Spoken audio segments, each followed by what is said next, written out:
नमस्कार दोस्तों, आज का अपना टॉपिक है इंटरनेट ऑफ थिंग्स। देखिए, इंटरनेट ऑफ थिंग्स का मतलब आप नेट के थ्रू कई इंस्ट्रूमेंट्स को कनेक्ट करते हैं। जैसे आपने ऐड देखा होगा, जैसे कि अलेक्सा का ऐड देखते हैं। आपने आजकल नई जो चीज़ें डिस्कवर हो रही हैं, जैसे कि आप फ़ोन से, है ना, घर में आप कैमरा लगाकर उसकी वो पिक्चर्स देख सकते हैं। उसके अलावा आपने देखा होगा कि एड्स आते हैं वॉशिंग मशीन के, फ्रिज के, कि आप वहीं से बैठे बैठे फ़ोन से ऑपरेट कर कर फ्रिज बंद कर सकते हैं, मशीन चला सकते हैं। So this is internet of things. ठीक है, अब ज़रा नोट्स देखते हैं। वायरलेस नेटवर्क के माध्यम से डिजिटल उपकरणों, लोगों, मशीनों, उपकरणों और अन्य वस्तुओं को एक दूसरे से जोड़ना। ठीक है, तो वायरलेस नेटवर्क के माध्यम से हमने नेटवर्क वायरलेस लिया है, उसके माध्यम से जितने भी उपकरण हैं, मतलब वही नेट के थ्रू हमें क्या करना है, जो इंस्ट्रूमेंट्स हैं उनको कनेक्ट करना है। ठीक, यही क्या कहलाता है, इंटरनेट ऑफ थिंग्स। अब देखिए, डेटा एकत्रित करने वाले उपकरण, मूलभूत घटक। तो इसका जो बेसिक थिंग है इंटरनेट ऑफ थिंग का, वो क्या है, वो है डेटा एकत्रित करने वाले उपकरण। ओके, इसे स्मार्टफोन ऐप के साथ चालू किया जा सकता है। मतलब हम इसको किससे ऑपरेट कर सकते हैं, स्मार्टफोन के ऐप के द्वारा। अब देखिए, smart city, smart factory, data संचालित हेल्थ केयर, फिटनेस सेंटर्स पे, दूर संचार पे, इन सब जगह हम इसका यूज़ कर सकते हैं। फैक्ट्री में कर सकते हैं। ठीक है, आप अपने ऑफिस में बैठ करके पूरा देख रहे हैं फैक्ट्री को, कहाँ क्या काम हो रहा है। आप किसी मशीन को अपने फ़ोन से ऑपरेट कर सकते हैं, आप एंट्री गेट को ऑपरेट कर सकते हैं। तो ये जो सारी चीज़ें हैं, स्मार्ट सिटी में भी ये चीज़ें, फंक्शंस हम डेवलप कर सकते हैं।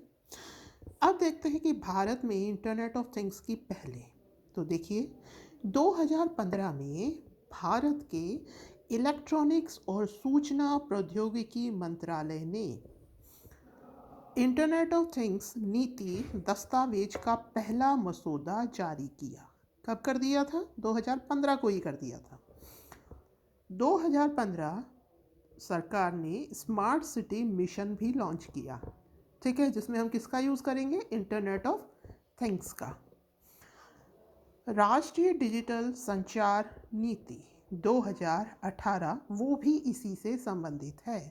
तो दोबारा देख लीजिए, आईओटी की पहले क्या है, 2015 में भारत के इलेक्ट्रॉनिक्स और सूचना प्रौद्योगिकी मंत्रालय ने आईओटी नीति दस्तावेज का पहला मसौदा तैयार किया। तो जो पहला मसौदा था वो कब तैयार किया गया, आईओटी का 2015 में, इलेक्ट्रॉनिक्स और सूचना प्रौद्योगिकी मंत्रालय के द्वारा। 2015 स्मार्ट सिटी मिशन, राष्ट्रीय डिजिटल संचार नीति 2018। चलिए, अब हम देखते हैं कि इंटरनेट ऑफ थिंग्स के लाभ और हानि। तो सबसे पहले है लाभ। तो इसकी मदद से हम संसाधनों का बेहतर उपयोग कर सकते हैं, है कि नहीं। संसाधनों का हम क्या कर सकते हैं, बेहतर उपयोग। उत्पादन क्षमता को बढ़ा सकते हैं। ठीक है, निगरानी में सुधार कर सकते हैं, अभी हमने देखा इसे निगरानी कर सकते हैं। उत्पादन क्षमता को बढ़ावा दे सकते हैं, जो भी डाटाज हैं उनकी मॉनिटरिंग कर सकते हैं। सरल उपयोग, नॉर्मल जो उपयोग है वो हो सकता है, काम में तेज़ी आ सकती है इसके उपयोग से। स्वचालन और नियंत्रण कर ही सकते हैं, हम खुद से इसका संचालन और कंट्रोलिंग भी कर सकते हैं। मान लीजिए फैक्ट्री है, उसमें हम कंट्रोलिंग, नियंत्रण और स्वचालन करवा सकते हैं। समय की बचत होती है इससे। ठीक है ना, तो समझ में आ रहा होगा, जो भी संसाधन है उनका हम इसके उपयोग से इसके मदद से बेहतर उपयोग कर सकते हैं।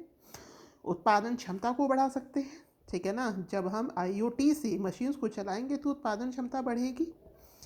ठीक, इनका और इनकी निगरानी में सुधार, डाटा की मॉनिटरिंग कर सकते हैं।